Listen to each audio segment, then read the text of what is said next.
नमस्कार, शुभ संध्या, जय हिंद, जय भारत। एक बार फिर वैभव भी हाजिर है परिचर्चा लेकर। आज एक और खास विषय को लेकर आप सभी के समक्ष उपस्थित हूँ और बहुत ही विद्वान वक्ताओं के साथ, क्योंकि विषय जैसे होते हैं, वक्ता हमारे वैसे ही होते हैं। हर बार एक नया विषय, हर बार एक नई चुनौती, हर बार एक नई लगन के साथ, निष्ठा के साथ कदम से कदम बढ़ाकर हम चलते आ रहे हैं। आज 183 पायदान पर हैं, यानी कि 183 विषय। दोस्तों, इतना आसान नहीं होता, बहुत मुश्किल होता है। कई बार बहुत सारे अच्छे विषय छूट जाते हैं, कई बार अच्छे विषय सूझते नहीं हैं और कई बार विषय ढूँढने में बहुत मशक्कत करनी पड़ती है। लेकिन जो वादा रहता है कि हर रविवार शाम 7 बजे पहुँचना है आपसे मिलने के लिए, उस वादे को ध्यान में रखकर जो ऊर्जा उत्पन्न होती है हमारे अंदर, उसी ऊर्जा के कारण हम अलग-अलग विषयों पर बातचीत करने उपस्थित होते हैं। आज भी एक खास विषय पर बात करने आए हैं। सर्वजन हिताय, सर्वजन सुखाय। ये एक ऐसी परिकल्पना है जिससे समाज की एक नई रूपरेखा तय होती है। किसी भी देश के लिए, राष्ट्र के लिए हित और विश्व के लिए दूसरों के हित की बात करना, दूसरों के अच्छे की बात करना, दूसरों के सुख की बात करना, ये एक बड़ी बात होती है। गौतम बुद्ध ने 6 शताब्दी में ईसा पूर्व इस वचन को, इस बात को अपने शिष्यों के समक्ष रखा था, सर्वजन हिताय सर्वजन सुखाय। उसी की परिकल्पना रही। हमारे संविधान निर्माता बाबा साहेब भीमराव अंबेडकर ने भी जब संविधान की रचना की, वहाँ भी सर्वजन हिताय और सर्वजन सुखाय का एक दृश्य दिखता है और हर व्यक्ति चाहता है कि हम बात करें दूसरों के हित के लिए, दूसरों के सुख के लिए। और जब हम पूजा पाठ करते हैं, चूँकि भारत में हम जन्मे हैं, भारत में हम रह रहे हैं, तो भारत संस्कृति का देश है, भारत प्रकृति का देश है, भारत ऋषि मुनियों का देश रहा है और हम हमेशा कहते हैं सर्वे भवन्तु सुखिनः, सर्वे सन्तु निरामया। सभी सुखी रहें और सभी निरोग रहें। हमने सोचा कि चलो हम क्योंकि ये विषय इतना आसान भी नहीं है जितना हम समझ रहे हैं। इस विषय के बहुत अलग-अलग पहलू हैं और उन्हीं अलग-अलग पहलुओं पर आज चर्चा करने के लिए हमारे साथ विद्वान वक्ता मौजूद हैं। एक-एक करके मैं परिचय कराती हूँ और सबसे पहले मैं आदरणीय डॉक्टर श्रीनिवासन अय्यर जी का अभिनंदन करती हूँ, स्वागत करती हूँ। पटल के उस पार वो बैठे हैं हमारे स्टूडियो के बाहर। शीघ्र मैं उनका परिचय देते हुए उन्हें लेकर आऊँगी। पटल की ओर से, पूरी टीम की ओर से विशेष आभार इसलिए व्यक्त करती हूँ क्योंकि हमारे एक वक्ता थे राजेंद्र नागर जी, जो किसी कारणवश वो हमारे साथ नहीं जुड़ पा रहे हैं और शॉर्ट नोटिस में डॉक्टर अय्यर हमारे साथ जुड़े हैं, तो विशेष आभार उनके लिए। और अय्यर साहब किसी परिचय के मोहताज कतई नहीं हैं क्योंकि संस्कृत के विद्वान होने के साथ-साथ आप कला प्रेमी भी हैं और वरिष्ठ साहित्यकार भी हैं। कई सम्मानों से सम्मानित हैं। तो आपका अभिनंदन करते हुए हम गौरवान्वित हैं। साथ ही डॉक्टर लवलेश दत्त जी हमारे साथ जुड़े हुए हैं, वो भी बहुत प्रसिद्ध साहित्यकार हैं और कुछ जो उनका उपन्यास है वो पाठ्यक्रम में भी है और बहुत सारी जो रचनाएँ हैं, बहुत सारी किताबें उन्होंने लिखी हैं। उन्होंने किन्नर पे बहुत कार्य किया है, किन्नर के बीच रहकर बहुत कार्य किया है और शायद आपको याद हो, हमने एक चर्चा की थी किन्नर विमर्श पे। लवलेश जी का बहुत बड़ा योगदान था इस चर्चा में, तो तहे दिल से मैं उनका भी अभिनंदन करती हूँ, स्वागत करती हूँ पूरी टीम की ओर से।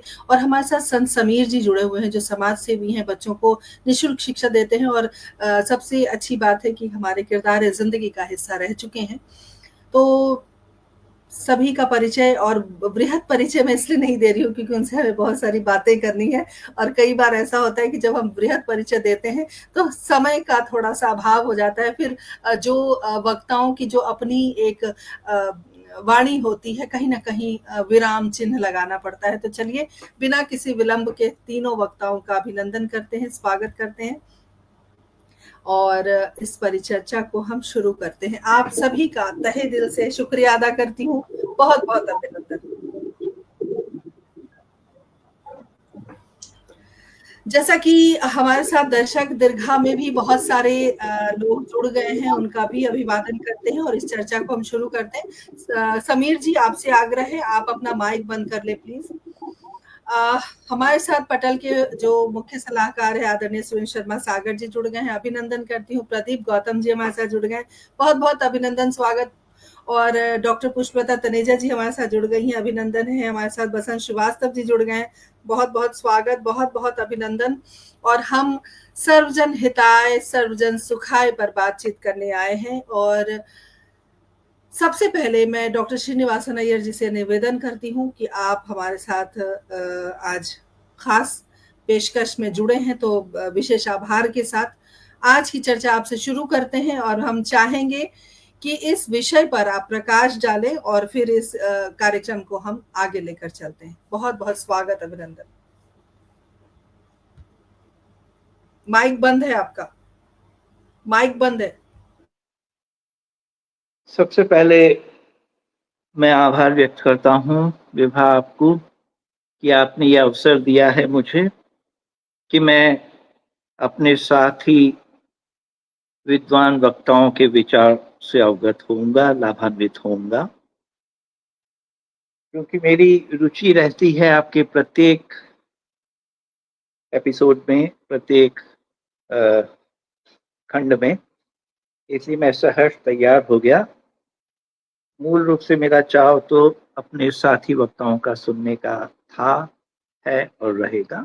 कम से कम समय ही लूंगा मैं, पर चूंकि बहुत आदर और सम्मान के साथ आपने मुझे पहले आमंत्रित किया है और जो आज का हमारा विषय है सर्वजन हिताय सर्वजन सुखाय,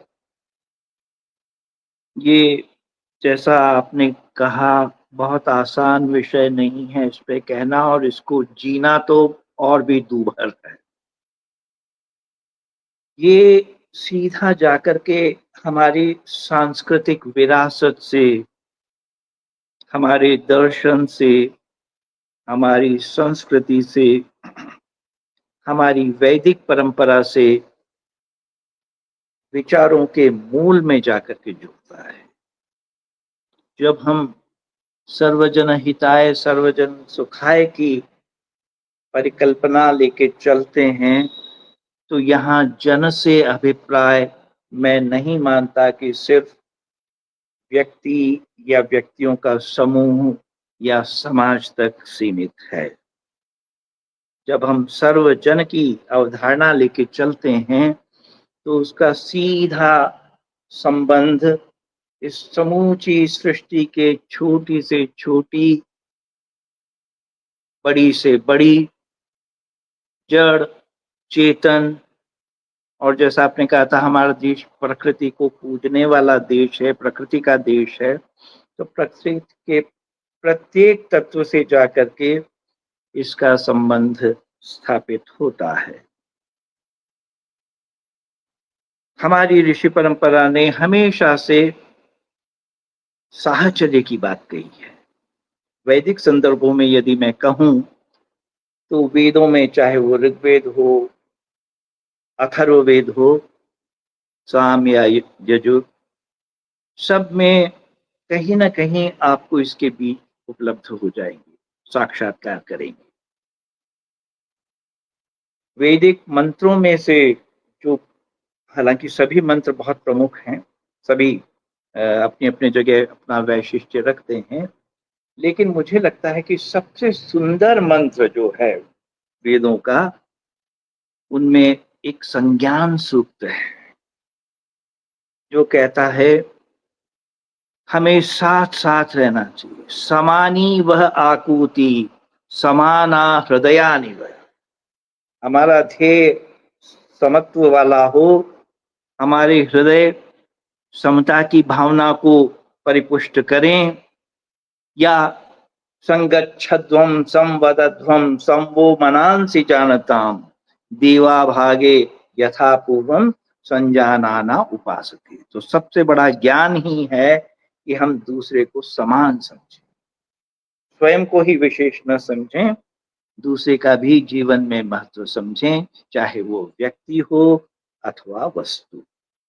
तो उस मायने में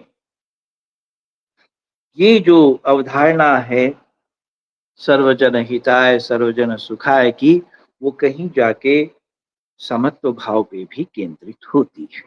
इसीलिए हमारे यहाँ कहा गया समानो मंत्र समिति समय। जो भी हमारा उद्यम हो, जो भी हमारा उपक्रम हो, वहां समत्व हो। समानम मनः सहचित्तमेशा, और हमारा चित्त भी समत्व भाव से, अनुराग से, निस्वार्थ भाव से, दे देने के भाव से जुड़े, तो सबका हित होगा, सबका कल्याण होगा। हालांकि हमारे ही वेदों में जो समाज की परिकल्पना है, जो चातुर्वर्ण्य की बात कही गई है, उसमें भी कहीं कोई शोषण का कहीं भाव नहीं था।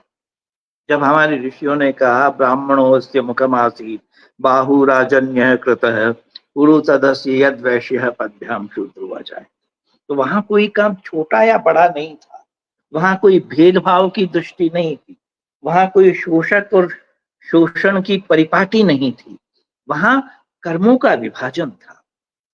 और ऐसे ही नहीं, ब्राह्मण को भी ऐसे ही ब्राह्मण नहीं मान लिया गया था। जो हम जब कह रहे हैं सर्वजन सुखाय की बात, तो कहीं ये प्रश्न चिन्ह स्वाभाविक है, हमारे जहन में उभरता है असमानता, या कहीं कई तरह के विभेद, विभिन्नताएं, पाट दूरियां, तो ऐसा कुछ नहीं था वहां पे। तो यही कहा गया था जन्मना ब्राह्मणों भवति संस्कार ही द्विजोचित, तो संस्कार होने चाहिए, तब वो द्विज होता है। विद्या याति विप्रत्वम त्रिभिः श्रोत्रियोच्यते। तो जो समझ की बात है, वो समझ केवल स्वार्थ परक नहीं होनी चाहिए, वो एक व्यापक विस्तीर्ण परिधि में होनी चाहिए। मुझे लगता है वही सार है सर्वजन हिताय सर्वजन सुखाय का। और न केवल हम अपनी भूमिका में, बल्कि समाज के प्रत्येक सरणी में, प्रत्येक स्तर पे इस बात को महसूस किए जाने की, इस बात को इम्प्लीमेंट, लागू किए जाने की, आचार विचार और व्यवहार इनमें लाने की जरूरत है। मूल रूप से तो मैं इसको इसी रूप में लेता हूं। इसीलिए हमारे यहाँ कहा कि हम स्वार्थ से उठे, ये मेरा है या मेरे लिए होना चाहिए या मैं हूं, इस मैं से, इस अहम से उठ करके एक विस्तीर्ण, एक व्यापक वर्तुल के साथ तादात्म्य स्थापित करना, वो इसीलिए हमारे क्या अयम निजः परो वेति गणना लघु चेत।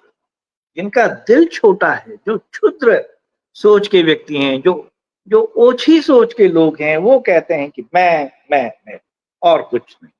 तो जो वसुधैव कुटुंबकम की संकल्पना है, वो इसी पे जाके टिकती है कि अयम निजः परो वे, ये मेरा है, ये पराया है। इस प्रकार की जो सोच है ना, ये बहुत ही अल्प सोच है, अल्प बुद्धित्व को प्रकट करती है। तो इस मायने में एक व्यापक विस्तीर्ण सदाशयता भरा एक माहौल, वो बीज है सर्वजन हिताय का, सर्वजन सुखाय। सुनना चाहूंगा मैं अपने साथी वक्ताओं को, और आगे जो भी आप प्रश्न करेंगे उसका उत्तर देने की चेष्टा करूंगा। बहुत बहुत धन्यवाद। बहुत सुंदर आपने अपना सर्वजन हिताय और सर्वजन सुखाय के बारे में जो इतनी सुंदर भूमिका आपने बांधी है, और हमें समझने में बड़ी आसानी हुई। जिस तरह से आपने हमेशा की तरह सभी आपको सुनने के लिए आतुर रहते हैं, ये मैं आपको सारे जो हमारे दर्शक रहे हैं, श्रोता, उनकी तरफ से मैं आपको बताना चाहती हूँ कि आपको सुनकर सभी को बहुत आनंद की अनुभूति होती है। और आज जिस तरह से आपने इस बात को और बेहतर तरीके से हमारे बीच रखा, उसके लिए बहुत बहुत अभिनंदन। नेहा शर्मा हमारे साथ जुड़ गई हैं, बहुत बहुत स्वागत, अभिनंदन। संजय जी हमारे साथ जुड़े हुए हैं। मैं सभी से एक ही गुजारिश करती हूँ कि इस कार्यक्रम को ज्यादा से ज्यादा आप शेयर करें, ताकि ज़्यादा से ज़्यादा लोगों तक हमारी बात पहुँच सके। मैं डॉक्टर लवलेश दत्त जी के पास आना चाहती हूँ इसलिए क्योंकि आप साहित्यकार हैं, बहुत सारे पुरस्कारों से पुरस्कृत हैं। आपकी जो लेखनी है, उस लेखनी को माँ सरस्वती की जो कृपा है, वो आप मिली हुई है। बहुत सारी आपकी जो गद्य विधा में जो पाठ्यक्रम में भी चीज़ें लगी हुई हैं, तो एक साहित्यकार की दृष्टि से अगर हम आपसे बात करें, तो आपको क्या लगता है कि आज के संदर्भ में अगर हम आज की बात करें, तो क्या साहित्य के क्षेत्र में इस बात को लेकर लोग जा सकते हैं या इस उद्देश्य को की पूर्ति हो सकती है? सर्वहित के बारे में चर्चा अगर हम करें, साहित्य के क्षेत्र में आपको क्या लगता है? चूँकि आप साहित्यकार हैं, तो साहित्य के बारे में ही हम अभी आपसे बात करेंगे। क्या लगता है आपको कि साहित्य की के कारण या साहित्य की वजह से हम इस बात को आगे लेकर जा सकते हैं? सबसे पहले तो विभा जी बहुत-बहुत धन्यवाद, आपने मुझे अवसर दिया अपनी बात कहने का। और अय्यर साहब को सुनने के बाद तो मुझे सोचना पड़ रहा है कि क्या कहूँ।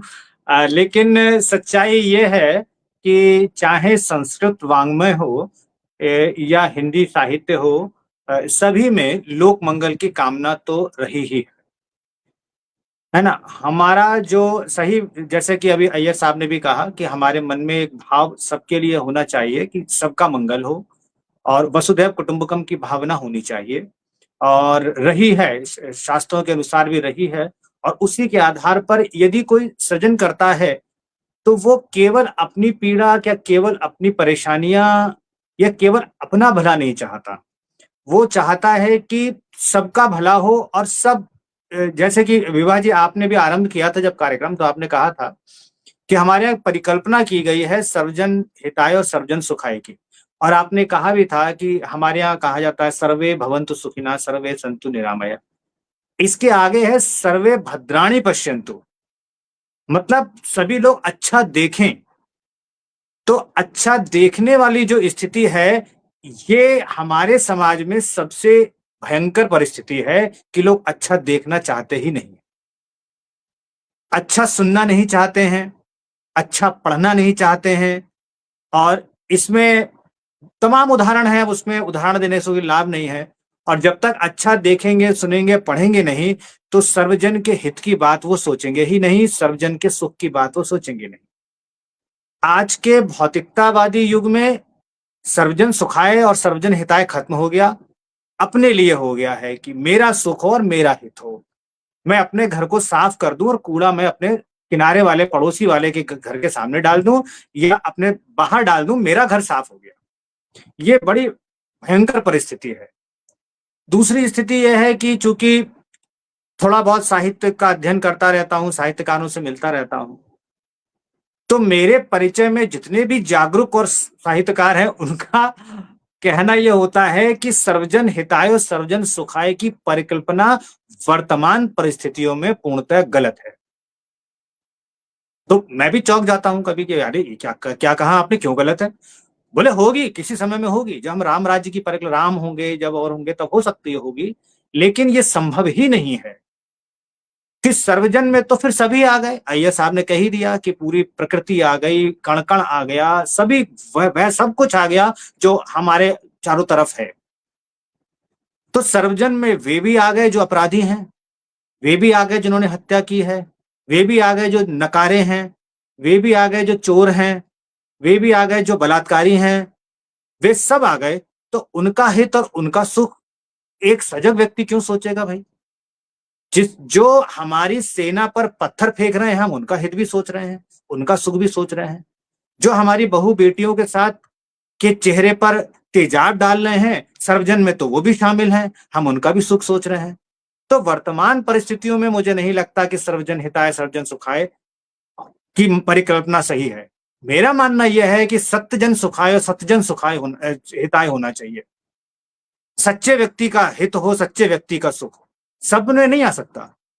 कोई मेरी छाती में कटार घुसेड़े दे रहा है और मैं परिकल्पना में भगवान की प्रार्थना बैठा हूं कि उसका भी हित हो जाए। तो मुझे नहीं लगता कि हमारे यहाँ इस समय वर्तमान परिस्थितियों की बात मैं कर रहा हूं, अब जो प्राचीन हमारी परंपरा में है, देखिए आदर्श जो होता है, एक आदर्श और एक यथार्थ होता है। साहित्य में हर जगह हम और आप सब भी सोचते हैं, है ना? आदर्श ये होता है कि जिसके आधार पर हम अपनी जीवन की कठिन परिस्थितियों को झेलते जाते हैं और सोचते हैं कि कभी ना कभी तो सही होगा। सुबह 7 बजे से लेकर के मैं सोचता रहा लाइट आ ही जाएगी, और आदर्श स्थिति ये थी कि लाइट आ गई और मैं आपसे जुड़ा हुआ हूँ, वरना मोमबत्तियाँ जलानी पड़ती, वो यथार्थ होता। तो आदर्श हमेशा सच हो ऐसा संभव नहीं है। हम ये मान के चलते हैं कि होना चाहिए, बिल्कुल, हम सर्वजन हिताय की बात करें, हम सर्वजन सुखाय की बात करें, यही परिकल्पना हमारे संविधान में बाबा साहब अम्बेडकर ने भी की थी। लेकिन अगर आज वो होते, तो निश्चित तौर पर उसमें भी वो कुछ ना कुछ अमेंडमेंट या संशोधन करते कि नहीं, सर्वजन हिताय तो संभव ही नहीं है। आप किसी भूखे व्यक्ति के घर पहुँचा देंगे भोजन, अगर उसको आप सुबह, दोपहर, शाम, वो क्यों हाथ-पाँव चलाएगा? ये तो बिल्कुल गलत है। आप कर्म करें, कर्म के आधा गीता में तो कर्म का उपदेश है कि कर्म करेंगे आप, तभी आप इस जीवन को सही से जी पाएँगे, आपके जीवन में आप सही। तो सर्वजन हिताय, हालाँकि हो सकता है मैं गलत हूँ, लेकिन वर्तमान परिस्थितियों में मैं सर्वजन हिताय, सर्वजन सुखाय की परिकल्पना को सही नहीं मानता, और ये लवलीन सही जी, हो भी नहीं पाता। जी, जी, जी। डॉक्टर साहब, मैं ये कह रही थी कि जैसे कि आपने कहा कि वर्तमान में या जिस परिवेश में हम जी रहे हैं वहाँ पर तथाकथित बहुत हद तक आपकी बात सही भी है। जैसे कि सब लोगों के बारे में आपने कहा, उसमें बहुत सारे अलग-अलग कैटेगरी के लोग हैं, चोर भी हैं, उचक्के भी हैं, अपराधी भी हैं। अय्यर साहब मुस्कुरा रहे हैं। तो मतलब ठीक है, वहाँ तक मैं, हाँ, मैं समझ पाई। लेकिन अगर हम एक साहित्य की बात करें, अगर हम साहित्यकार की बात करें, तो क्या आपकी लेखनी सबके लिए समान होनी चाहिए, या उस उद्देश्य की पूर्ति हो पाएगी साहित्य के माध्यम से? ये मैं जानना चाहती हूँ, और हमारे दर्शक भी यही जानना चाहते हैं।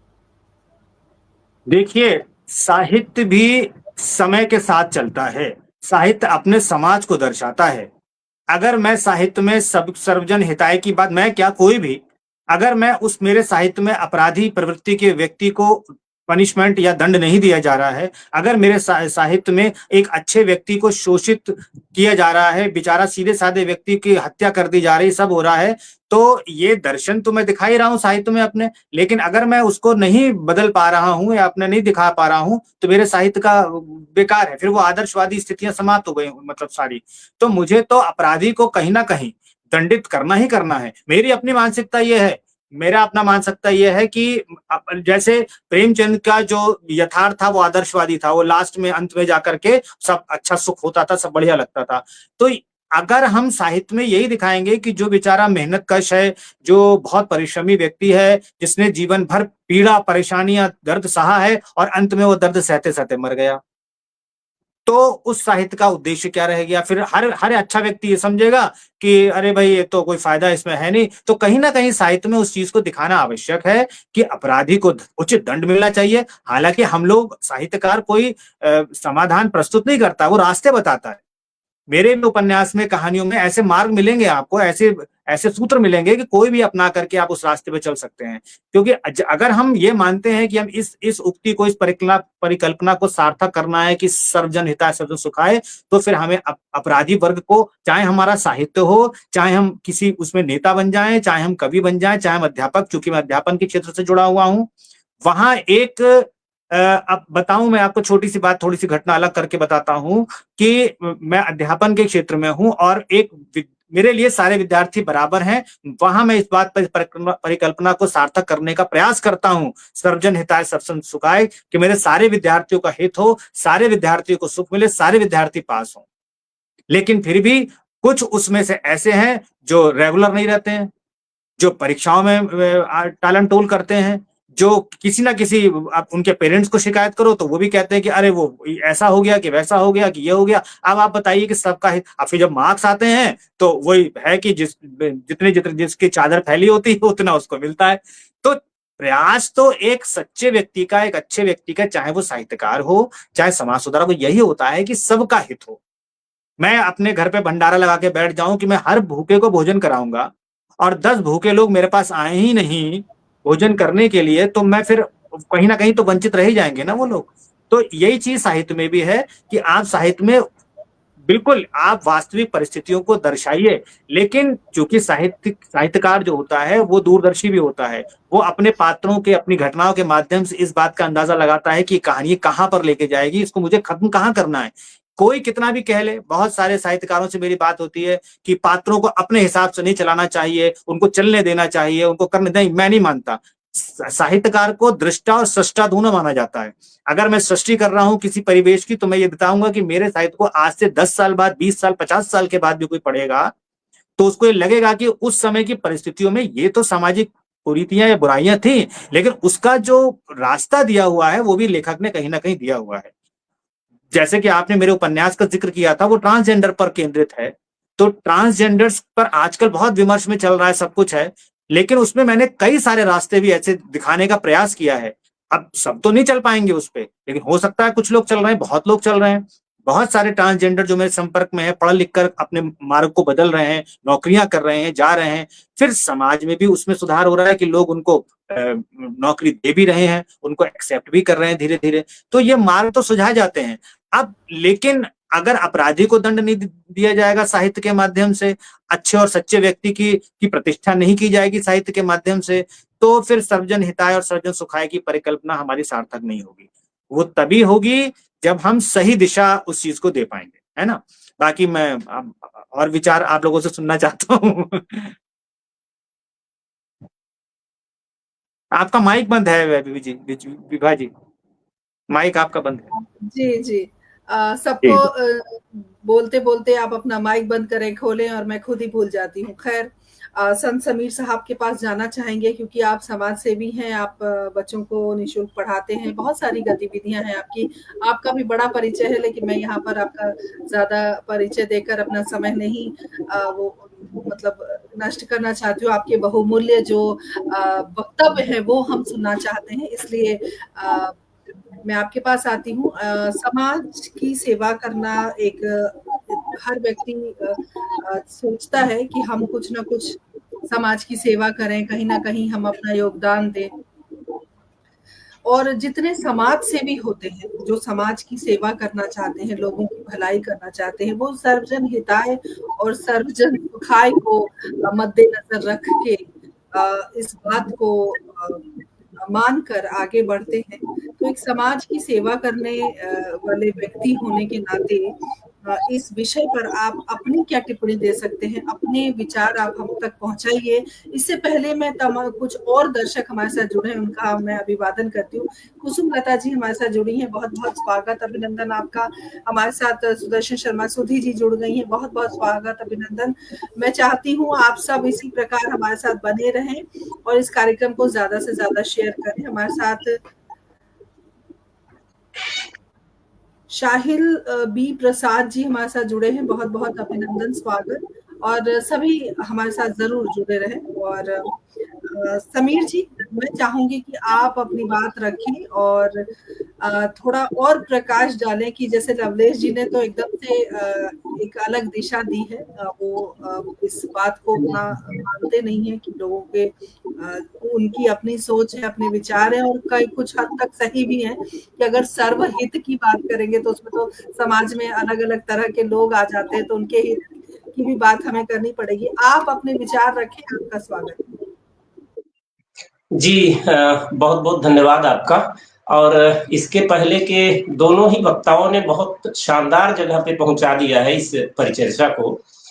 और कई चीज़ें मेरे मन में आ रही हैं और मेरी आम तौर पर आदत बातचीत करने की होती है।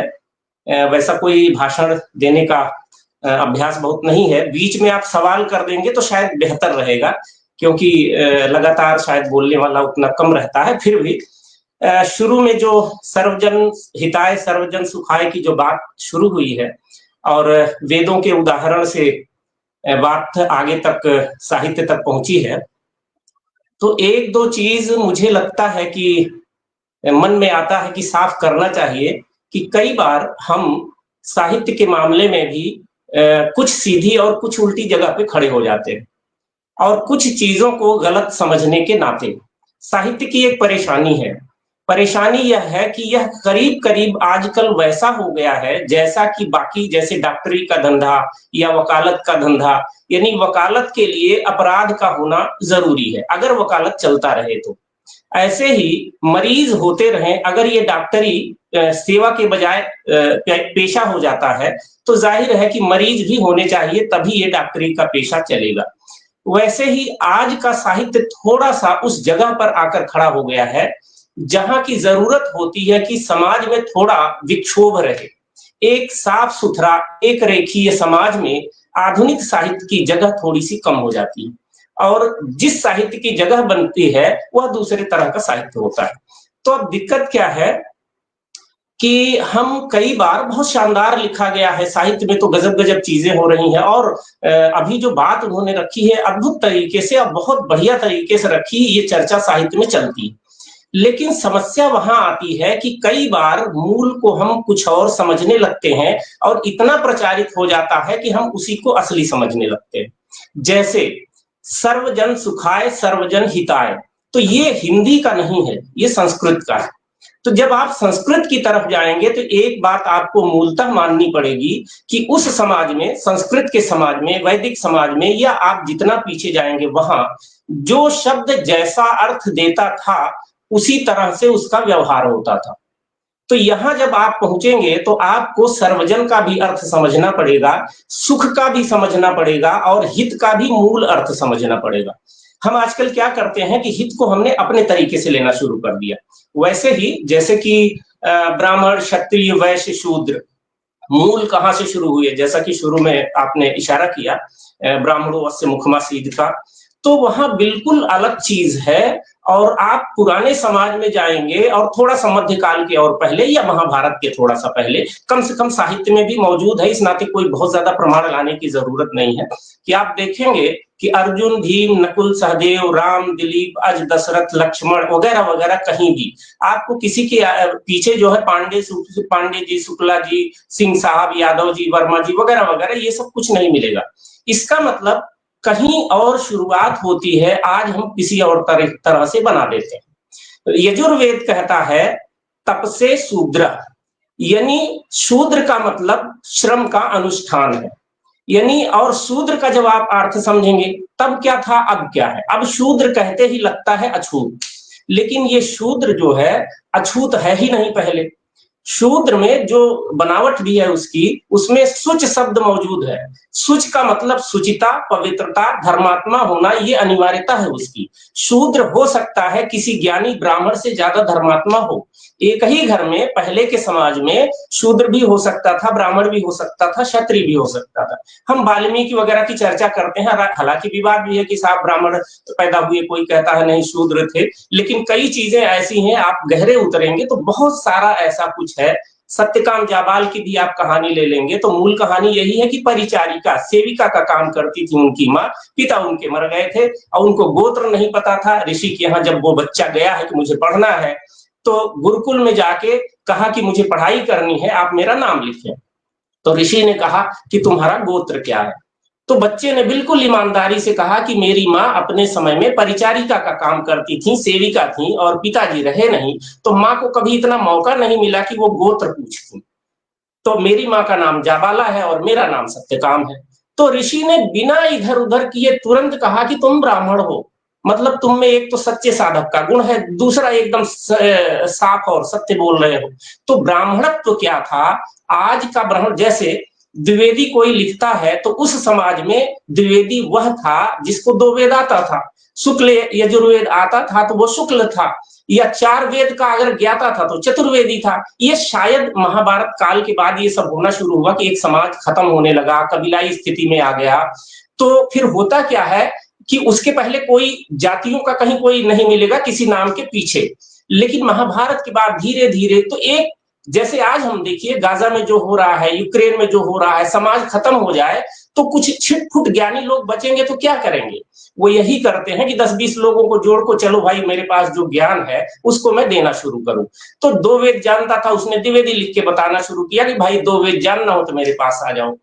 किसी को शुक्ल यजुर्वेद आ रहा, कोई अग्निहोत्र रोज कर रहा है कि भाई अग्निहोत्री लिख रहा है। तो ये चीजें इस तरह से शुरू होती हैं, फिर हम जो है उसको जन्म से मानने लगते हैं। वहां तो वर्ण है ही, व्री धातु है उसमें, यानी जो चुनना और वर्ण करना, जो मैंने अपनी इच्छा से मन से चुना है, वर्ण किया है अपने गुण कर्म स्वभाव के हिसाब से, वो मेरा वर्ण है। तो लेकिन आज की दुनिया में मुश्किल हो गया। अभी बहुत समय बाद, 150 साल बाद, 125 साल पहले जो दयानंद सरस्वती की किताब है, कभी मैं ऐसे उलट रहा था तो उसमें कई बार आया है कि ये मेरे अपने विचार है, किसी पर बलात्कार नहीं किया जाता, किसी को मानना हो माने, न मानना हो न माने, वो तर्क करे, असली चीज ले आए सामने। तो आप देखिए वहां बलात्कार शब्द जो बार बार आता है, तो आज की दुनिया में कोई समझेगा ये तो क्या गलत शब्द इस्तेमाल कर रहे हैं, लेकिन वो बलात् और कार, वो केवल एक अर्थ में नहीं है कि स्त्री पुरुष के, वो तो कहीं भी बलात् काम हो रहा है तो वो तो बलात्कार ही है। तो मूल शब्द जहां से चले हैं, हमने मुश्किल कर दिया है, चीजों के अर्थ धीरे धीरे हम रूढ़ और कुछ बदल चुके हैं। धर्म कभी इस तरह से था ही नहीं, जैसे हम हिंदू धर्म, ईसाई धर्म, मुसलमान धर्म कह लेते हैं। तो धर्म का चाहे आप गीता ले लें, कुछ भी ले लें, धर्म इस तरह से है ही नहीं, हो भी नहीं सकता। और दूसरा ये है कि जब आप हित की बात करते हैं, तो यहां पे एक बात मैं साफ करने की कोशिश करता हूं कि वास्तव में सर्वजन हिताय की ही बात है। अगर आप संस्कृत मूल से निकलेंगे तब दुष्ट का भी हित करना है, सज्जन का भी हित करना है। क्यों? अब इसको देखिए आप, वो हित जो है भा में ता प्रत्यय मिला के बना है, तो उसका जो अर्थ निकलता है वो ये है कि दुष्ट का हित क्या हो सकता है, सज्जन का हित क्या हो सकता है, इसको आपको समझना पड़ेगा। तो वहां गहरे तो बहुत व्यापक बात है, लेकिन मतलब यह है कि दुष्ट को दुष्टता से दूर करना, उसका हित करना है। दरअसल मनुष्यता या हमारे जीवन का, जो हम मनुष्य हैं, हमारे जीवन का लक्ष्य हमारे शास्त्रों ने कहा कि अंततः मुक्ति की तरफ जाना है। मतलब हम ज्ञान प्राप्त करने वाले प्राणी हैं, जानवर तो ज्ञान प्राप्त नहीं कर सकता। तो हम ज्ञान की यात्रा करते करते परम ज्ञान तक जब पहुंच जाते हैं, तो दरअसल यह मुक्ति है। तो वो आनंद कुछ और ही होता है, जिसको व्याख्याओं में हम थोड़ा रूढ़ तरीके से शायद उल्टा हमारे समझ में आए, लेकिन वह मुक्ति और मोक्ष बिल्कुल अद्भुत चीजें हैं। तो यहां यह समझने की बात है कि दरअसल हित जो है वो चींटी का भी करना है, दुष्ट का भी करना है, शिष्ट का भी करना है, समूची प्रकृति का करना है। अब आज की दुनिया में जब हम हित अहित की बात करते हैं, तो दरअसल हमारे अंदर ये चीज आ गई है। जैसे हम आजकल लोकतंत्र की बात करते हैं, तो लोकतंत्र की एक बुनियादी बात हो गई है कि एक पार्टी को दूसरी से नफरत करना। तो ऐसे ही हमारे जीवन में धीरे धीरे चीजें उतर आई कि जैसे हमको दुष्ट से नफरत करना, स्वाभाविक नफरत आती है, लेकिन हमारे शास्त्र कहते हैं नफरत तो आपको किसी से नहीं करना, लेकिन दुष्टता का रास्ता जिन तरीकों से छुड़ाया जा सकता है वह काम आपको करना है। आप देखिए राम के चरित्र में, कृष्ण के चरित्र में, कहीं भी आप देखिए कि यहाँ जो भारतीय पुराना चरित्र है, कहीं भी उसमें नफरत नाम की कोई चीज ही नहीं है। राम कभी रावण से नफरत नहीं करते। एक रामायण में साफ साफ लिखा है, कई तरह के रामायण हैं, कि जब रावण की मृत्यु होने लगती है तो राम लक्ष्मण से कहते हैं कि रावण अब आखिरी समय में है और तुम जाओ भ्राता कि उसके पास और उसके जीवन का जो ज्ञान है उसका लाभ लो, और कभी सिर के पास नहीं खड़े होना, क्योंकि सिर के पास खड़े होना अशिष्टता है। ज्ञानी के पास, विद्वान के पास हमेशा पैरों के पास अपनी जगह तलाशनी चाहिए, आपको छोटे बन के उसको ज्ञान लेना है। तो दुश्मन भी वहां एक दूसरे से नफरत नहीं करता, एक धर्म युद्ध चलता है कि मतलब एक समय बिगुल बजता है, युद्ध शुरू हो रहा है, युद्ध शुरू करने का खत्म है, शुरू करने का समय है और समाप्त करने का समय है। इसके बाद दोनों पक्ष की सेनाओं के लोग आपस में मिल भी सकते हैं।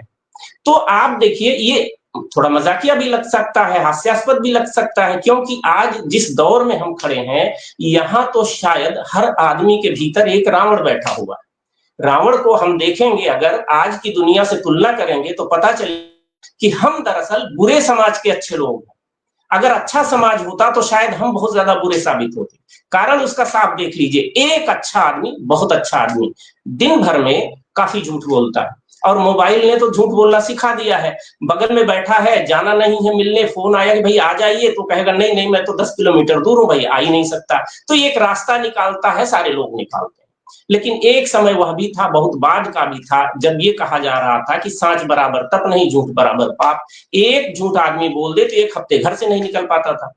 तो स्थितियां दरअसल ये हैं कि हम कई बार अपने समाज की मूल विशेषता को आज के समय के साथ आरोपित करने की कोशिश करते हैं, तो कई बार हमसे चूक हो जाती है मूल चीजों को समझने में। तो इस नाते हम उसको नहीं समझ पाते। आप योग दर्शन की तरफ जाएंगे तो ये बात साफ समझ में आएगी। योगस् चित्त वृत्ति निरोधा, शुरुआत ही यही है कि ये जो वृत्तियां है ना, ईर्ष्या भी, नफरत भी, द्वेष भी, प्रेम भी, सब कुछ इनके पार ही तो जाना है, कहीं कुछ नफरत ही नहीं करना है। एकदम सर्वजन हिताय सर्वजन सुखाय, ये चरित्र का अंग बन जाना है। तो ये सारी चीजें हैं। आपने गांधी को देखा होगा कि कैसे वो चीजों को करते हैं, जब अहिंसा की ही व्याख्या करते हैं। अहिंसा की तो हम केवल एक दो चीजों पर हम बात करते हैं, लोग आमतौर पर जानते नहीं है कि वास्तविकता क्या है। लेकिन गांधी ने बार बार ये कहा कि भारत को मारने की शक्ति हर हाल में हासिल करनी ही होगी। अब ये अजीब बात है कि गांधी कह रहे हैं कि भारत को मारने की शक्ति यानी हथियार की शक्ति, लड़ने की शक्ति, युद्ध की कला, ये सीखनी ही होगी। और ये गांधीवादी ही हमारे साथी नहीं बोलते। तो कारण वो है, वो कहते हैं कि अहिंसा होती ही तभी है जब आप में हिंसा की ताकत होती है। अगर आप में शक्ति नहीं है तो आप वो चीज कर नहीं सकते। तो दिक्कत यही हो जाती है कि हमने अहिंसा का अर्थ ये बना लिया है कि वह कायरता जैसी हो गई। तो कायरता नहीं है, हिंसा वीरता है। तो इसी तरह से तमाम चीजें जो कि हमारे समाज ने बनाया, एक चतुर्वर्ण की व्यवस्था की या पंचयज्ञ वगैरह की व्यवस्था की और सारी चीजें की, वहीं से यह समाज सेवा भी निकलती है कि क्यों दुनिया के, समाज के, प्रकृति के हित की बात को सोचना चाहिए। दुष्ट को दुष्टता से दूर करने के क्या रास्ते हो सकते हैं, समझाना, बुझाना और अंत में शायद उसको मृत्युदंड देना भी। लेकिन मृत्युदंड में भी आप नफरत नहीं कर सकते। नफरत, हमारा समाज या हमारी संस्कृति नफरत की इजाजत नहीं देती। दरवाजे पर कोई आ जाए तो दुश्मन भी वो देवता है, अतिथि देवो भव, कोई भी आ जाए, लेकिन जी जी, बहुत सुंदर बात आपने कही। हमारे पास ज़्यादा समय नहीं है और पूरा वेद का जो सार है वो आपने आज बता दिया। आज हमारे बहुत सारे दर्शक हैं जो बड़े लाभान्वित हैं, हम भी बहुत सारी ऐसी बातें हैं जो हमें भी आज पता चली हैं। और डॉक्टर विनीता साहनी हमारे साथ जुड़ी हैं, अभिनंदन है आपका। विशाल पांचोली जी हमारे साथ हांगकांग से जुड़े हैं, बहुत-बहुत स्वागत है विशाल जी।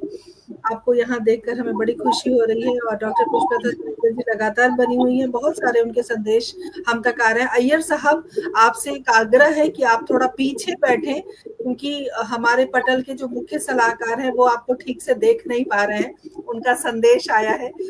तो देखिए, सबने अपने अपने विचार व्यक्त किए। अय्यर साहब ने जो विषय है उस विषय को अपने वक्तव्य से शुरू किया, लवलेश जी ने अपने वक्तव्य, समीर जी ने अपने वक्तव्य रखे। लेकिन एक दिलचस्प बात मैं यहाँ पर आप सभी से जानना चाहती हूँ। हमारे साथ अंजनी कुमार द्विवेदी जी मुंबई से जुड़ गए हैं और श्री बाला गुप्ता जी हमारे साथ जुड़ी हुई है। बहुत बहुत अभिनंदन, स्वागत है आप सभी का।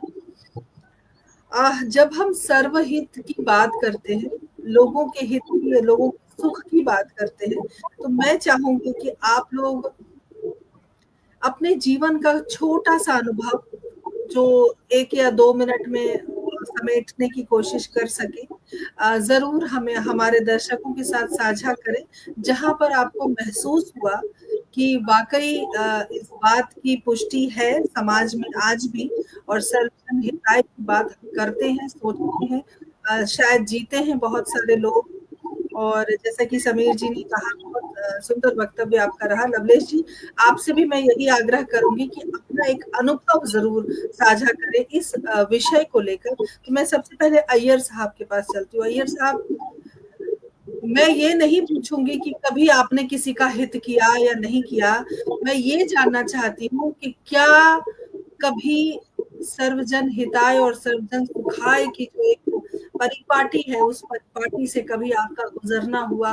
पूरी जिंदगी आपने साहित्य और कला को दे दी है, आपका जीवन समाज के लिए रहा है, बच्चों के लिए रहा है। कोई ऐसी बात जो आपको, आपके दिल को छुई हो और हमारे दर्शकों के साथ आप साझा करना चाहें? जी, बहुत बहुत धन्यवाद विभा जी। पहले तो मैं अपने दोनों साथी वक्ताओं को अभिनंदन करना चाहूँगा। लवलेश जी ने भी बहुत अच्छे, बहुत अलग तरह के आयाम से और बहुत व्यावहारिक दृष्टि से अपनी बात रखी। और संजी ने भी बहुत ही सारगर्भित और बहुत ही विचारोत्तेजक अपनी बातें साझा की। दोनों के साथ दोनों के वक्तव्य को कहीं अपने मानस में महसूस करते हुए मैं अपनी बात कह रहा हूं। चाहे साहित्य हो या कला हो, दोनों सर्जनात्मक क्षमता को इंगित करती हैं। और जहां तक लवली जी ने कहा कि साहित्य में हम सर्वजन हिताय की बात कैसे कह सकते हैं, यदि कोई हमारे सामने अपराधी है, चोर है, उचक्का है, तो हम उसके हित की कामना क्यों करें। मैं निजी तौर पे ये महसूस करता हूं, बतौर अक्षर कर्मी, बतौर एक शिक्षक, बतौर एक इंसान, कि साहित्य की परिभाषा ही हमारे यहाँ तो हितेन सहितम से मानी गई है, जो हित की बात करे। तो साहित्य मेरा ऐसा मानना है, साहित्य का मुख्य दारोमदार ही अच्छाई की बीज का वपन करना है। साहित्य का यही दारोमदार हमारे अलंकार शास्त्रियों ने, काव्य विशारदों ने कहा था। जब काव्य की परिभाषा देते हुए उन्होंने कहा था, काव्यम यशसे अर्थकृते व्यवहार वेदे शिवेतरक्षतये कांता सम्मित तयोपदेश युजे। यश और अर्थोपार्जन उन सबको एक तरफ रख देते हैं, लेकिन इसी परिभाषा में जो दो मुख्य बातें जो रेखांकित की गईं, वो था शिवेतर क्षतये, शिव से इतर की क्षति, और दूसरा कांता सम्मिततया उपदेश, यानी उपदेश ऐसा दें हम जो सुनने में कड़वी न लगे, बोझिल न लगे, तरीके से। रामवत प्रवर्तितव्यम न रावणादिवत, ये संदेशा देना साहित्य का एक ध्येय था। और जैसा संजी ने कहा, हम बहुत सारी चीजों में भटक गए हैं। हम बलात्कारी शब्द को भी पता नहीं किस अर्थों में लेते हैं। संजी, मुझे ध्यान आ रहा है, अभिज्ञान शाकुंतलम में एक शब्द है बलात्कार, और वो उस प्रसंग में है जब शकुंतला का बेटा भरत शेर के बच्चे के साथ खेल रहा है, तो वहां वो मुनि कन्याएं उसको यही कहकर के रोकती हैं, अर्धपीत स्तनम मातो आमर्द क्लिष्ट केसरम प्रक्रीडितुम सिंह शिशुम बलात्कारेण कर्षति। वो जो जोर जबरदस्ती कर रहा है उस सिंह शिशु के साथ, जो छूट करके अपनी माँ के पास जाना चाहता है स्तनपान के लिए, लेकिन ये बच्चा अपनी इस नासमझी में, अपनी चपलता में उस बच्चे को, सिंह के बच्चे को जब खींच रहा है, तो वहां पे शब्द लिया है कि ये सिंह शिशु को खेलने के लिए बलात्कार पूर्वक खींच रहा है अपनी तरफ से। तो देखिए, बलात्कार जो आज रूढ़ अर्थों में हम लेते हैं वो नहीं, जबरन कोई कार्य करना वो भी बलात्कार ही है। किसी की इच्छा के विपरीत हम कुछ भी चीज करते हैं तो, पर देखिए आज हम कई शब्दों को बहुत संकीर्ण परिधि में कैद करके चल रहे हैं। धर्म का वो अभिप्राय कभी था ही नहीं जो आज हम ले रहे हैं। धर्म का सीधी सी परिभाषा भी यही थी, धारणा धर्मम इत्याहु धर्मो धारयते प्रजा। जो धारण करने योग्य है, जो हमारी ड्यूटीज हैं, जो बेस्ट है, जो नैतिक उत्तुंगता है, वो था धर्म। धर्म खाली कुछ हम जो जो कहने की आवश्यकता नहीं है, चाहे वो कोई भी धर्म हो। तो हम इस तरह का कुछ अपना एक संकीर्ण मानसिकता के चलते कुछ का कुछ कर बैठते हैं। और जैसा विभा जी आपने पूछा कि मेरा कोई अनुभव है, मैं अपना अनुभव साझा करने की थोड़ी सी स्थिति में तो हूं ही। जैसा आपने कहा कला में मुझे रुचि है, तो मैं कॉलेज में मैंने बच्चों के लिए एक ग्रुप बना रखा था, युवा, और उस एब्रीविएशन युवा था YUWA, और उसका फुल फॉर्म ये था, young upcoming writers and artist, YUWA, युवा। और उसके अतिरिक्त मैं, चूंकि सांस्कृतिक समन्वय भी था मैं हमारे विश्वविद्यालय में, उससे पहले भी समन्वयक बना या सांस्कृतिक को जो जिम्मेदारियां आई, उससे पहले भी मेरा ये दृष्टिकोण रहता था कि जो बच्चे आए हैं, लवलेश जी ने जैसे कहा ना, अपराधियों को हम कैसे उनको मोल्ड करें। तो मैं खास तौर से ऐसे बच्चे जो प्रिंसिपल के चैम्बर में जाकर के फोन उठा के फेंक देते थे, मुक्का मार के टेबल के ग्लास तोड़ देते थे, उन बच्चों में उनकी ऊर्जा को सही दिशा में चैनलाइज करने के लिए कुछ प्रयत्न करता था। All India association of Indian university जो है, AIU, उनकी जो यूथ फेस्टिवल होती है जोनल और नेशनल लेवल पे, उस पे ऐसे बच्चे जिन्होंने कला का क ख भी नहीं जाना, उन बच्चों को मैं उनमें रचनात्मकता का बीज बोने के लिहाज से उनको मैं कला में तैयार करता था। और भगवान का शुक्र है कि वो बच्चे जोनल में सिल्वर और नेशन में गोल्ड लेकर के आए। वो एक बार नहीं हुआ, 4-6 बार हुआ, और उनको देख करके दूसरी यूनिवर्सिटीज के बच्चे भी मेरे पास आते थे और मैं कुछ अपनी भूमिका रचनात्मक कर पाया। क्योंकि मेरा सीधा सा मानना है विभा कि एक बहुत सुंदर कविता लिख लेना या बहुत प्यारी पेंटिंग बना लेना ही सृजनात्मकता नहीं है।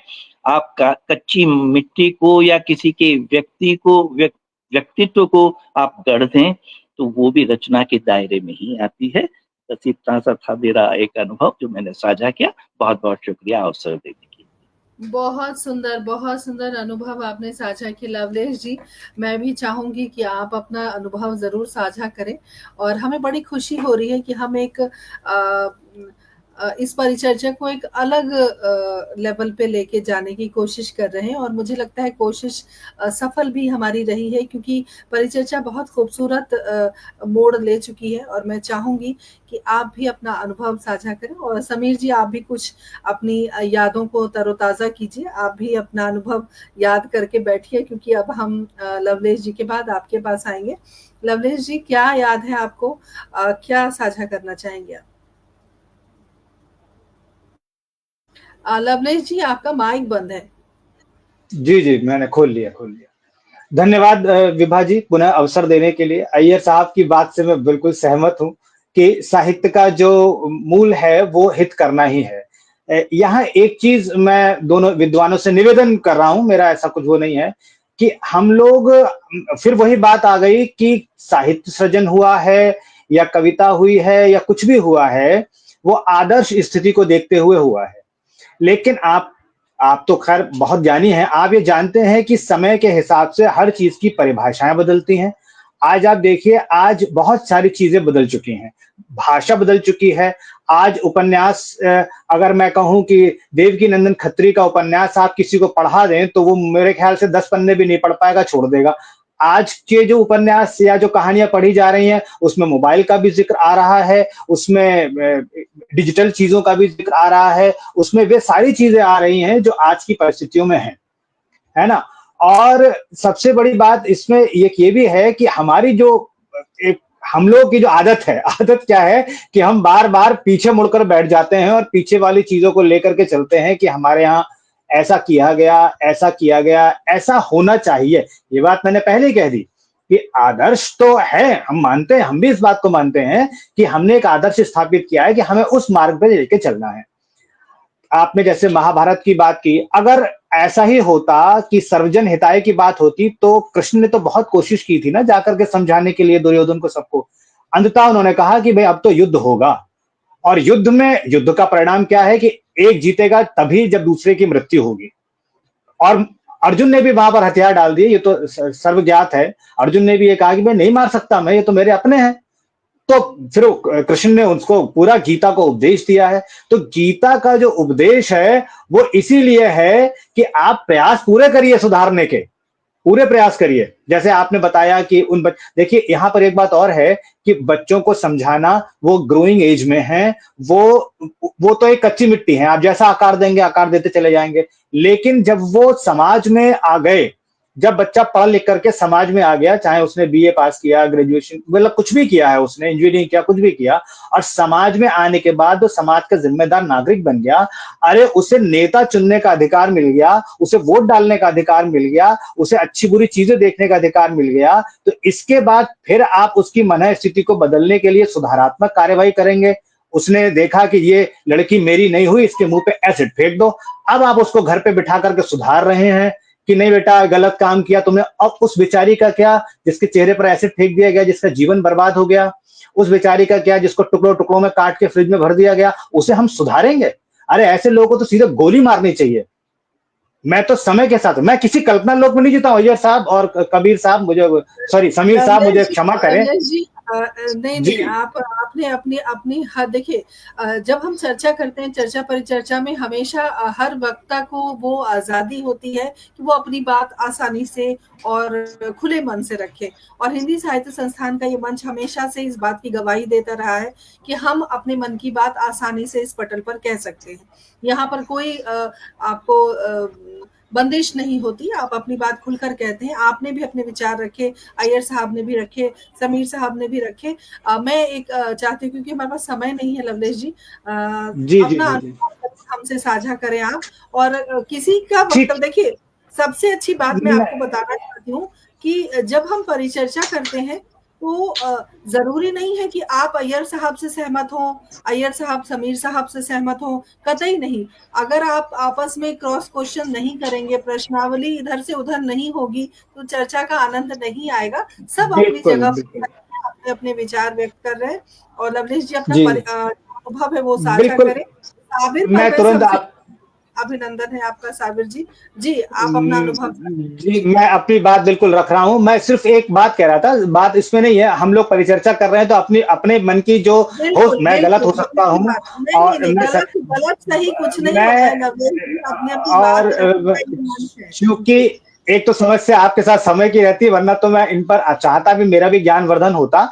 और सबसे इसमें मतलब सिर्फ मैं एक ये कहना चाह रहा हूँ और कोई वो नहीं है इसमें। एक मैं अभी कमेंट भी देख रहा था, कुमार सुरेंद्र सागर जी कह रहे हैं लवलेश जी टस से मस होने वाले नहीं है। दरअसल मेरे साथ एक समस्या यह है, मैं किसी कल्पना लोक में विभाजी नहीं जीता हूँ, क्योंकि एक जगह लिखा भी था कि समाज के सताए हुए हर व्यक्ति है। बस मैं वही घटना मैं आपको सुना रहा हूँ कि हमारे बरेली में, हो सकता है और भी शहरों में हो, 2 जगह नेकी की दीवार बनी हुई थी इसलिए कह रहा हूं कि फिर वो नेकी की दीवार रही नहीं। और उस पर लिखा हुआ था कि जो भी लोग आपके पास जो अतिरिक्त सामान है, कपड़े हैं या कुछ भी पुराना सामान है जिसका आप उपयोग नहीं कर रहे हैं, उसको यहाँ छोड़ जाइए। मैं बहुत जल्दी बात समाप्त करूंगा अपनी। तो ये देख करके मुझे बड़ा अच्छा लगा कि चलो एक अच्छा एक पहल शुरू की है हमारे शहर में। तो बहुत सारे कपड़े मैंने अपनी मम्मी के साथ जाकर के वहां पर छोड़ दिए कि भाई जिसको जो आवश्यकता हो ले जाएंगे, कोई बात नहीं। ये उस समय की बात, दिवाली की बात है कि, और दिवाली से कुछ समय पहले कि चलो सफाई होती है तो ये यूजलेस कपड़े तो नए लेने छोड़ दिए। और उसके 5-7 दिन बाद या हो सकता है हफ्ते भर बाद, हमारे यहाँ दिवाली की जब पुताई शुरू हुई, मैंने इस घटना को यथावत अपनी एक लघु कथा में भी रखा हुआ है। और उस लघु कथा का नाम है नेकी की दीवार। कभी समय मिलेगा तो मैं शेयर करूंगा। तो उसमें बिल्कुल यथावत घटना है कि जो हमारे यहाँ पुतैया जो पुताई करने आता है, वो आया और एक परमानेंट है 20-25 साल से, वो आया और आकर के उसने वो एक दिन तो सपना करके चला गया। फिर दोबारा 2-3 दिन के बाद जब वो फिर आया तो एक दिन वो वही शर्ट पहने था जो मेरे पिताजी की शर्ट थी।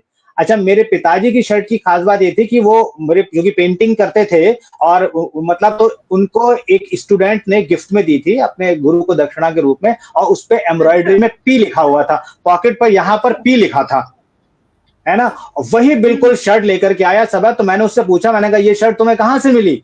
तो बोला कि वो मैंने 25 रुपए में पुरानी मार्केट से खरीदी थी स्टेशन के पास। अब आप बताइए उस नेकी की दीवार का क्या फायदा हुआ? आप सोचिए, है ना। तो उसने कहा 25, मतलब जिसने ली होगी, जिसने उठाई होगी, उसने बेच दी होगी धो के साफ करके बढ़िया करके उसको। ये है। तो बहरहाल मेरा जो कार्य करने का है, तो मैं यहाँ अय्यर साहब से पूरी तरह सहमत हूं, क्योंकि जब प्रकृति और सब कुछ में सर्वजन हिताय है, तो मैंने एक नियम बांध लिया है कि मैं कुछ अपनी तनख्वाह का अंशदान, यहाँ हमारे यहाँ एक जानवरों का एक स्थान है जहां पर घायल जानवर जो हैं वो लाए जाते हैं। मैं मनुष्यों पे बहुत कम खर्चा करता हूं, मैं आपको सही बताऊं, क्योंकि मैंने बड़े कृतज्ञ मनुष्य देखे हैं, है ना। और इसलिए जो है मैंने 100 रुपए, 250 रुपए लोगों को दिए कि मेरे को टिकट चाहिए, तो मैंने कहा मैं टिकट दिला दे रहा हूँ। टिकट उसने ले लिया, पैसे ले लिए, और बाद में जाकर के मैंने उसको दारू की भट्टी पे खड़े हुए देखा है। तो क्योंकि मेरा रोज आना जाना रहता है, तो इसलिए मैंने मनुष्यों पर खर्चा करना बंद कर दिया है। प्रकृति पर खूब खर्चा करता हूं मैं, पेड़ पौधे लगाने के लिए मैं पैसे दूंगा, सब कुछ करूंगा, लगवाऊंगा खरीद करके।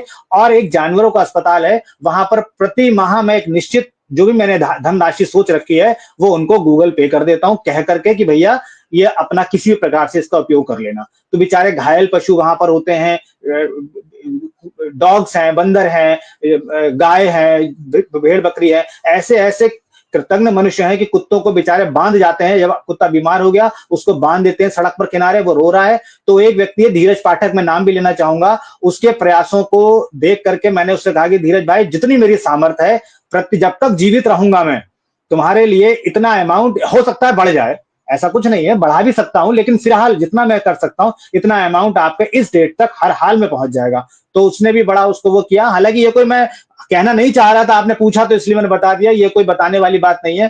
तो सर्वजन हिताय सर्वजन सुखाय की जो परिकल्पना है बहुत अच्छी है, और ये परिकल्पना तभी बनेगी जब अच्छे लोगों को ऐसा अवसर दिया जाएगा कि वो अपनी अच्छाई न छोड़े, और अपराधियों को दंड दिया जाना चाहिए, तब उनको पता चलेगा। कि वरना तो यही है कि लाइसेंस बनवाने में गया तो एक ने कह दिया 10,000 रुपए दो और कार में बैठ के बस बाहर आ जाना, और बस फोटो खिंच जाए तुम्हारा लाइसेंस बन जाएगा।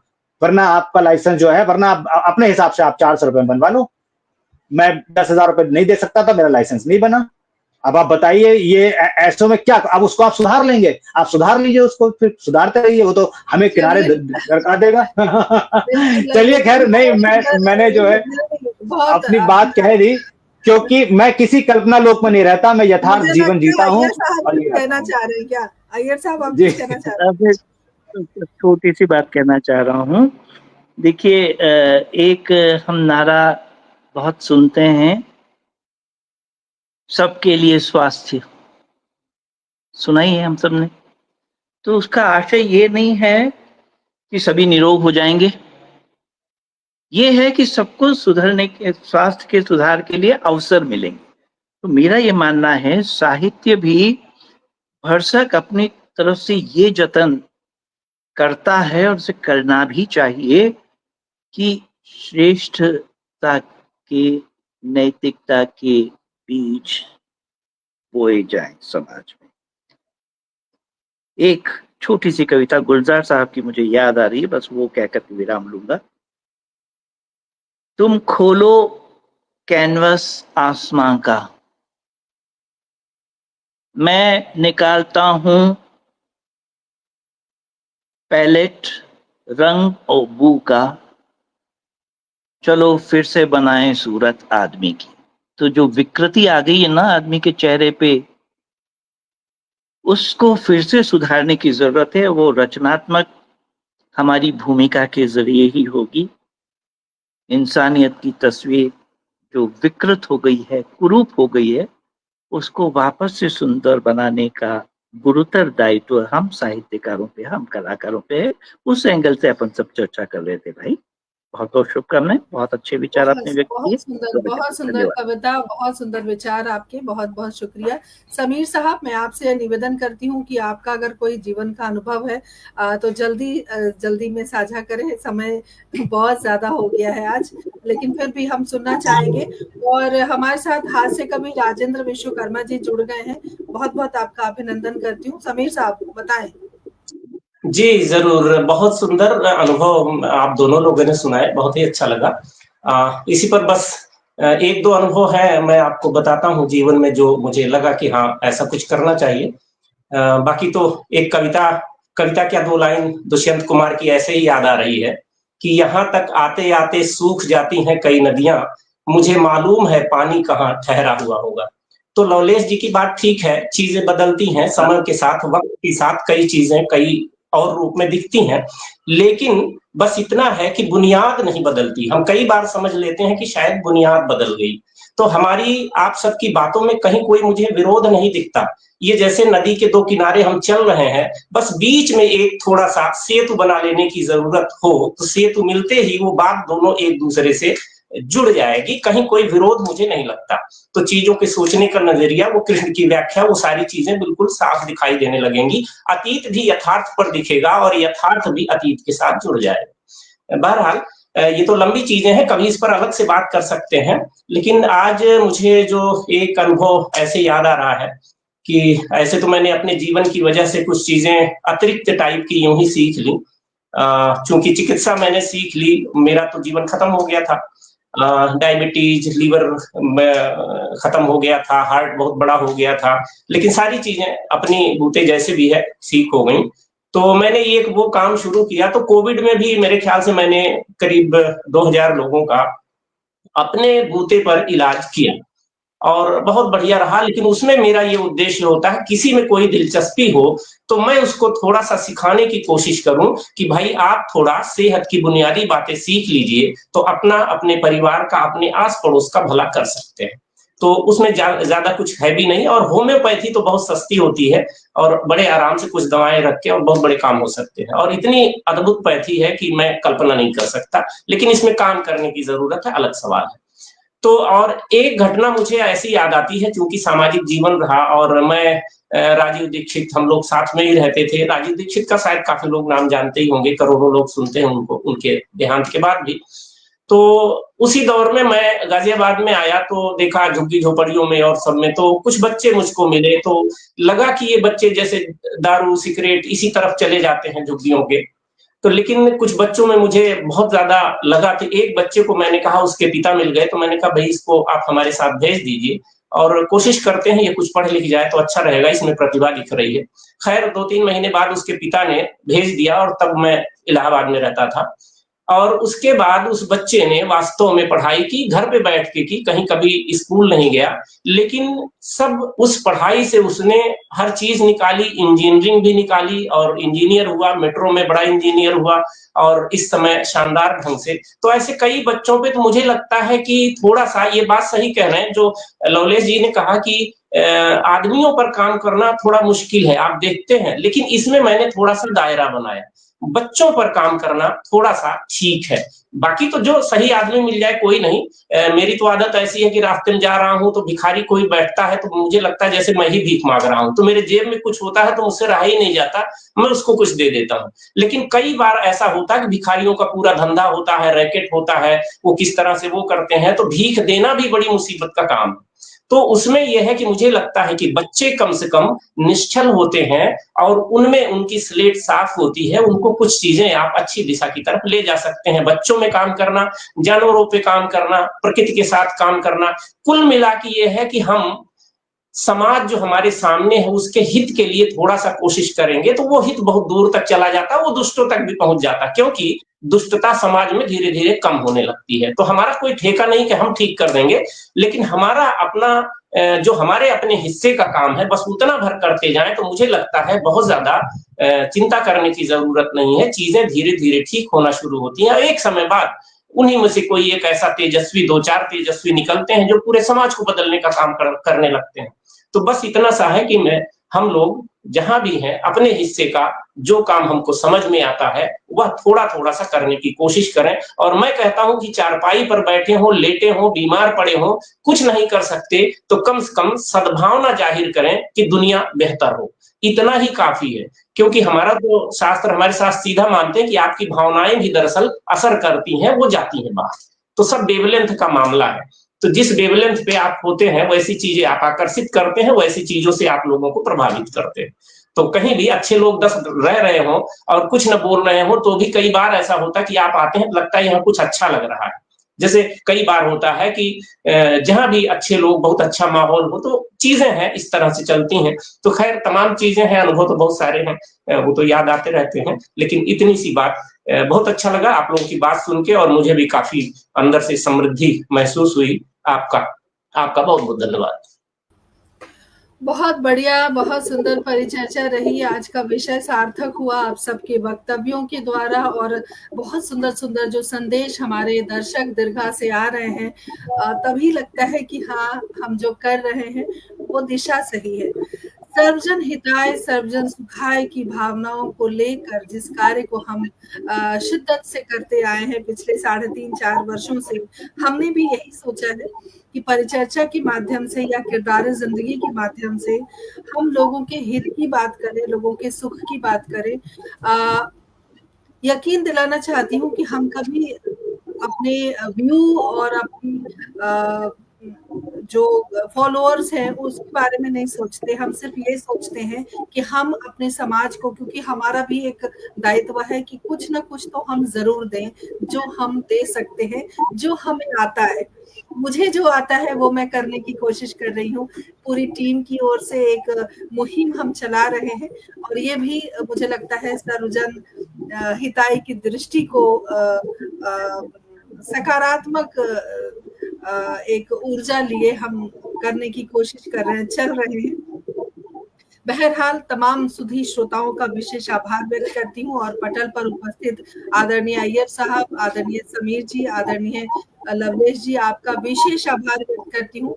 इस परिचर्चा को सार्थक किया आपने और जिस उद्देश्य के लिए हमने ये परिचर्चा रखी, हमने सोचा कि जब हम इतने सारे विषयों को लेकर आ रहे हैं तो सर्वहित की भी बात कर ही लेते हैं। और सर्वहित की बात सिर्फ हम आज नहीं कर रहे, ये हमारी पौराणिक परंपरा है, ये हमारी धरोहर है, ये हमारी संस्कृति है।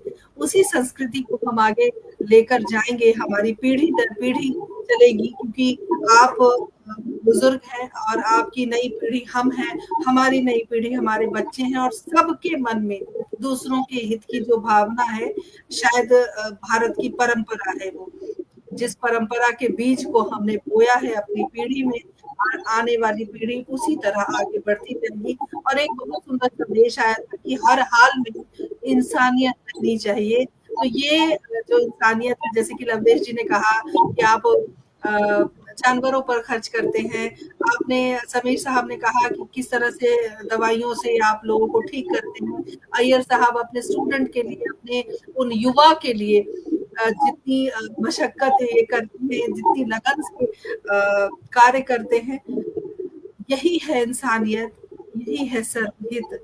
और इसी सर्वहित को आगे लेकर पूरी पीढ़ी चलेगी और मुझे लगता है ये सर्वहित कभी खत्म नहीं होगा। जब तक संसार रहेगा सर्वहित रहेगा। और बहुत बहुत आपका शुक्रिया, अभिवादन। अगली बार किसी नए विषय पर फिर उपस्थित होंगी रविवार शाम 7 बजे। तब तक के लिए आज्ञा दीजिए। नमस्कार, जय हिंद, जय भारत, शुभ रात्रि। सभी को नमस्कार। सभी को नमस्कार।